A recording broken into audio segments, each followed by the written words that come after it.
Feet are turned out at approximately 45 degrees. Kneecaps are tracking out over the middle 3 toes of the foot. Pelvic floor, abdomen, rib cage is all engaged. I'm going to sit back like I'm sitting to a bench, drop my hips below my kneecap line if I can. Stand up by pushing through the ball, heel, whole of my foot. I'm trying to push the planet away from me all at the same time. All right, let's talk about the squat, the basic air squat we're going to be reviewing here. I've got a bench behind me so that I can sit down on the bench. One of the things that I want to make sure that I'm doing when I'm standing up from a seated position is that I'm going to rock my body weight forward into the middle of my foot, right? So I'm not trying to stand up through the balls of my feet. I'm actually using the back side of my foot up to about the middle as the primary push point as I stand up. So I'm going to rock forward, my shoulders are coming up over the middle of my feet, and I'm putting my body weight over the middle of my feet, and I'm standing up through that, right? Standing up and getting out of a chair type of thing. From the side, it's going to look like this, right? So my feet are on the ground out in front of me, I'm seated upright, I'm going to rock forward, and I'm going to stand up. And to sit down, sticking my butt back, and I'm rocking back onto the bench, right? So up and down, nothing particularly complicated in that. We do this pretty much every day. But then figuring out how to do this free of the bench. So some basic rules about squatting, and again, this might not apply to you, this might apply to you, but when I squat, I want to make sure that my kneecaps are tracking in the same directions as the middle 3 toes of my foot, right? So this section of my shoe, from where my big toe is to my pinky toe, my kneecap is not tracking over top of those when I'm trying to do squats for exercise. Squatting throughout your day, things along those lines, you might not need that precision, but if we're doing any sort of loaded squat or we're trying to do squats for exercise, we want to make sure that we can get a full range of motion in our hip, our ankle, and our knee. And if we let the kneecap track over the big toe, you're going to run into some problems of not being able to hit that full depth that we talk about in the training world. And really what that boils down to is that you start overloading your kneecaps, right? So your big thigh muscles, your quadricep muscles lead into your kneecap. And if you're standing on the ball of your foot and you're squatting down into what's effectively the base of your big toe, you're really firing your quad muscles. And that's going to pull on your kneecap, and that's going to pull on your kneecap tendon and the ligament on the other side of the kneecap.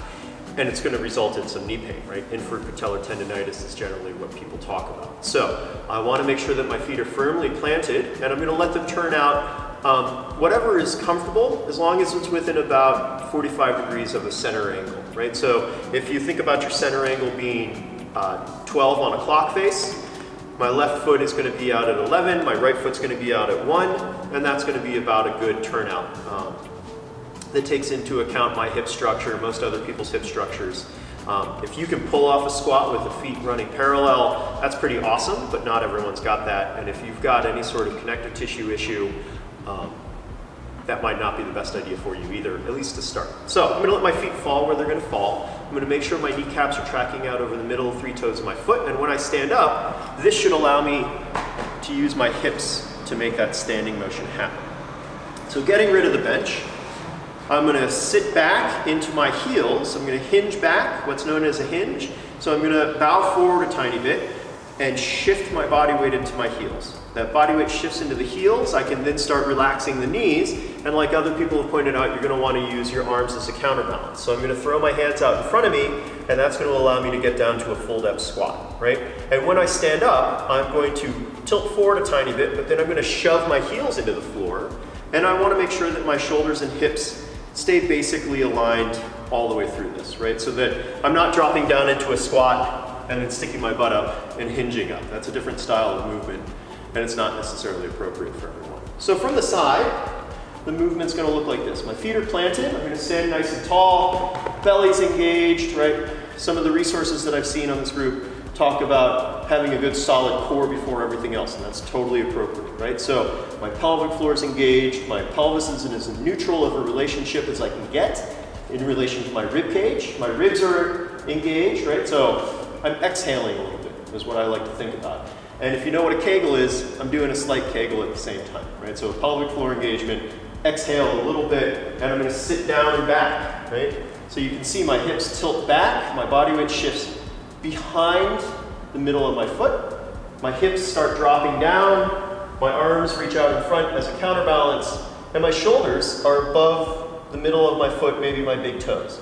right? As long as I'm not here, you see my heels lifting off. This isn't great because, again, now my knees are really loaded, and I'm not rocking way back because I'll start losing my balance and I'll fall over.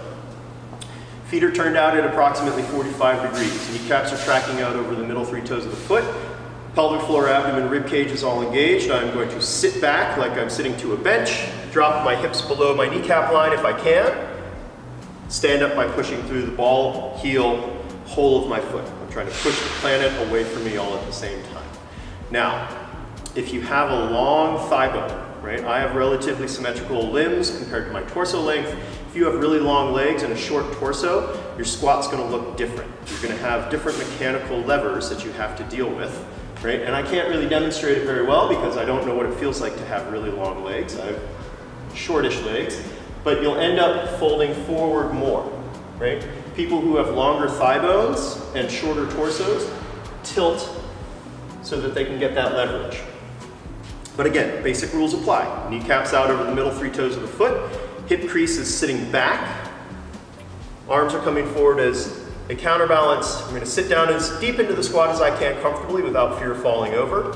Stand back up by pushing your feet into the ground. And that's the back. That's an air squat.